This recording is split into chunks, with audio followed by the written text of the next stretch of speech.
وہاں سے مصر آئے، مصر سے فلسطین آئے، اور فلسطین سے آ کر کے کعبہ آباد فرمایا۔ زندگی سفروں میں گزری۔ سفر ایک تکلیف والی چیز ہے، پر حضرت ابراہیم نے وطن چھوڑ دیا، گھر چھوڑ دیا۔ جان بڑی عزیز ہوتی ہے، تو حضرت ابراہیم نے جب دین کے لیے نکلے تو جد و جہد کی، گھر کے اندر بھی گھر کے باہر بھی۔ آپ کے والد کا نام طارق ہے، وہ توحید پرست تھے، ایماندار تھے، پرہیزگار تھے۔ آپ کے چچا کا نام آزر ہے، وہ بت پرست تھے، بت بیچا کرتے تھے۔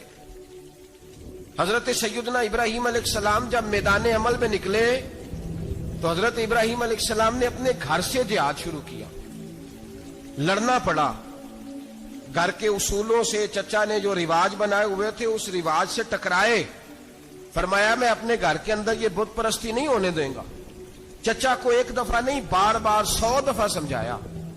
آپ کا چچا بت بنا کے بیچا کرتا تھا۔ حضرت ابراہیم علیہ السلام تھوڑے بڑے ہوئے تو کہنے لگا کہ چلو میرے ساتھ، تم بھی بت بیچنے ہیں، ہمارا کاروبار ہے۔ حضرت ابراہیم ساتھ نکلے تو بت پکڑا ہے، گندے پانی کے اندر اس بت کو ڈبوتے ہیں، کہتے ہیں کسی نے خریدنا ہے تو خرید لو، نہ یہ نفع دے سکتا ہے نہ نقصان دے سکتا ہے، جو اپنا آپ نہیں بچا سکتا تمہیں کیا بچائے گا، خریدنا ہے تو خرید لو۔ چچا کہنے لگا تو کاروبار چمکا رہا ہے کہ تباہ کر رہا ہے۔ گھر میں بڑے معاملات خراب ہوئے، جھگڑے ہوئے، لیکن حضرت ابراہیم علیہ السلام ایک منٹ کے لیے بھی اپنے گھر کے اندر بھی کمپرومائز کرنے کو تیار۔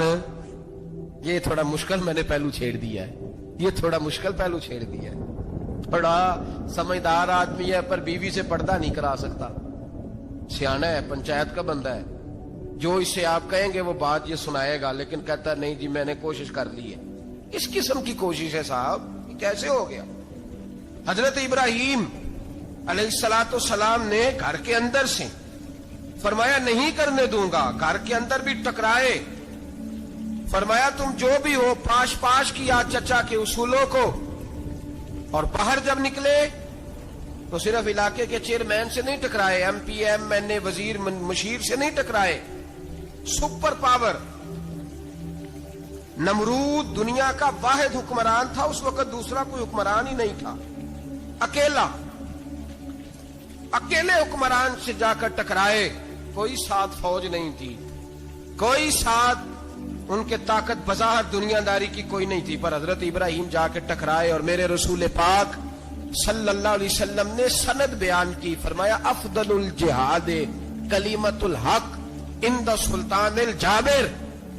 فرمایا سب سے افضل جہاد یہ ہے کہ تو ظالم بادشاہ کے سامنے کھڑے ہو کے حق بات بیان کر دے، یہ سب سے بڑا جہاد ہے، یہ سب سے افضل الجہاد ہے کلمۃ الحق عند سلطان الجابر، سب سے بڑا جہاد۔ حضرت ابراہیم کھڑے ہو گئے، سپر پاور سے ٹکرائے۔ یہاں ہم لوگ حکمتوں کا شکار ہیں، دیکھیں گے، کریں گے، سوچیں گے، اور مولوی صاحب کو ویسے کہتے ہیں آپ پرہیز کریں سیاسی باتوں سے۔ بھئی اللہ کے ہر نبی نے جا کے وقت کے ظالم حکمران کو لتاڑا ہے، للکارا ہے، یہ تو مشن انبیاء ہے۔ حضرت سیدنا ابراہیم علیہ السلام نے جو اس کو جا کے کہا کہ تو جھوٹ بولتا ہے، تو جھوٹا ہے، تو خدائی کا دعویٰ کرتا ہے، تو بہت بڑا ظالم ہے، اور قرآن مجید نے اس ساری بات کو بیان فرمایا۔ حضرت ابراہیم علیہ السلام سے کہنے لگا میں رب ہوں، تو آپ نے فرمایا میرا رب تو وہ ہے جو زندہ کرتا اور مارتا ہے۔ تو پھر آپ حق بات بیان کریں گے تو اللہ مارے گا کہ بندہ مارے گا؟ کچھ بھی نہیں ہوتا، کیونکہ زندگی موت کس کے ہاتھ میں ہے؟ اللہ کے ہاتھ میں، زندگی موت اللہ، کچھ بھی نہیں ہوتا۔ انسان صحیح سمت کا تعین کرے اور صحیح چلے۔ حضرت علی شیر خدا سے کسی نے کہا تھا کہ آپ کے بڑی دشمنی ہے، کوئی محافظ رکھ لیں۔ آپ فرمانے لگے موت خود بہت بڑی محافظ ہے، وقت سے پہلے آتی ہی نہیں، بڑی محافظ ہے وقت سے پہلے۔ علامہ نورانی رحمت اللہ تعالی علیہ کراچی جیسے شہر میں رہا کرتے تھے، جہاں گام گام پہ خطرہ تھا۔ لوگوں نے کہا حضرت اتنے بڑے لیڈر ہو، آپ کی جماعت کی 62 سیٹیں ہوئی قومی اسمبلی میں، ایک ایسا وقت بھی آیا تو کوئی ایک آدمی بندوق والا، آپ فرمانے لگے مجھے ضرورت ہی نہیں، اس لیے کہ جس خدا رسول کے لیے میں نکلا ہوں وہ خود ہی حفاظت کرنے والے ہیں، ضرورت نہیں ان چیزوں۔ تو بھائی حضرت ابراہیم ٹکرائے، اور آپ کا انداز کیا ہے؟ جا کے کہا کہ تو نہیں، خدا وہ ہے جو زندہ کرتا اور اس نے ایک بیوقوفوں جیسی دلیل دی. ایک آدمی کو کل پھانسی دینی تھی تو اس کو بلایا, کہنے لگا تجھے کب پھانسی ہے؟ اس نے کہا کل. کہنے لگا جا تجھے آزاد کیا, زندگی دی, اس کو چھٹی دے دی. ایک عام آدمی بیچارہ بیٹھا تھا, اس کو پکڑ کے نا کہنے لگا اس کی گردن اڑا دو. کہنے لگا دیکھ لو میں بھی زندہ کرتا اور مارتا ہوں, وہ جو کل مرنے والا تھا میں نے زندہ کر دیا ہے, اور جس کو پتہ ہی نہیں تھا کہ میں نے مرنا ہے اسے پکڑ کے میں نے مار دیا ہے. یہ بیوقوفوں جیسی دلیل ہے. حضرت سیدنا ابراہیم علیہ الصلوۃ والسلام چاہتے تو اسی وقت دلیل توڑ دیتے کہ تو کیا بیوقوفوں جیسی بات کر رہا ہے, اگر تو زندگی دیتا ہے تو مرے ہوئے میں جان ڈال کے دے جس کو تو نے مارا ہے. لیکن حضرت ابراہیم نے دیکھا کہ بیوقوف ہے, بیوقوفوں سے بحث نہیں ہوتی, دلیل بدل لی جاتی ہے, ان کی عقل کے مطابق بات کی جاتی ہے. حضرت ابراہیم فرمانے لگے میرا رب وہ ہے جو سورج مشرق سے نکالتا ہے اور مغرب میں غروب کرتا ہے. تو اگر رب ہے تو تو مغرب سے نکال کے مشرق میں غروب کر. فبہت الذی کفر, کافر لاجواب ہو گیا, اس کے پاس اس چیز کا کوئی جواب نہیں تھا. علامہ اسماعیل حقی نے خوبصورت فقرہ لکھا ہے, خوبصورت, جان ڈال دی ایک جملہ کہہ کے. حضرت سیدنا علامہ اسماعیل حقی رحمت اللہ علیہ فرمانے لگے چونکہ نمرود بیوقوفوں جیسی باتیں کر رہا تھا, اگر وہ یہ کہہ دیتا نا کہ میں سورج کو نکالتا ہوں مشرق سے, میں غروب کرتا ہوں معاذ اللہ مغرب میں میں نکالتا ہوں, تو آپ اپنے رب سے کہیے کہ وہ مغرب سے نکال کے مشرق میں غروب کرے. علامہ اسماعیل حقی فرماتے ہیں رب کریم کی آواز قدرت تھی, مالک حضرت ابراہیم علیہ الصلوۃ والسلام کے اس, اگر وہ کہہ دیتا اور حضرت ابراہیم دعا کر دیتے تو رب کریم نے فرشتوں کو تیار بٹھایا ہوا تھا. فرمایا اگر یہ کہہ دے میرے خلیل سے کہ سورج مغرب سے نکال کے مشرق میں غروب کرنا ہے تو تیار رہنا, جس طرح خلیل کہیں گے ویسے ہی کر دیں گے.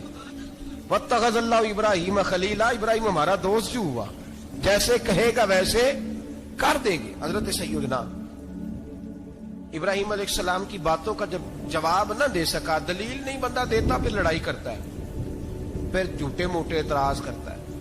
دلیل ختم ہوتی ہے تو لوگ ذاتیات میں اترتے ہیں, کہتے ہیں یہ کھانستا صحیح نہیں, دیکھتا صحیح نہیں. دلیل ختم, اب ذاتیات پہ اترے, کہنے لگے مجھے پتہ چلا ہے کہ یہ فلانی جگہ گیا تھا تو وہاں جا کے اس نے اس طرح کیا ہے. پھر لوگ ذاتیات پہ اترتے ہیں, جب دلیل کا جواب دلیل سے نہیں دے پاتے پھر ذاتیات پر اتر کر حملے کرتے ہیں. حضرت ابراہیم کے دلائل کا جواب نمرود نہ دے سکا تو کہنے لگا کہ اس کو آگ میں ڈال دو. قوم گئی ہوئی تھی ساری, آپ نے بات سنی ہوئی ہے, میں نے صرف اشارہ دینا ہے, میلے پہ حضرت سیدنا ابراہیم علیہ السلام نے سارے بت توڑ دیے, کلاڑا بڑے بت کی گردن پہ رکھا. واپس آئے, کہنے لگے بت کس نے توڑے ہیں؟ تو فرمایا اس سے پوچھو جس کی گردن پہ کلاڑا ہے.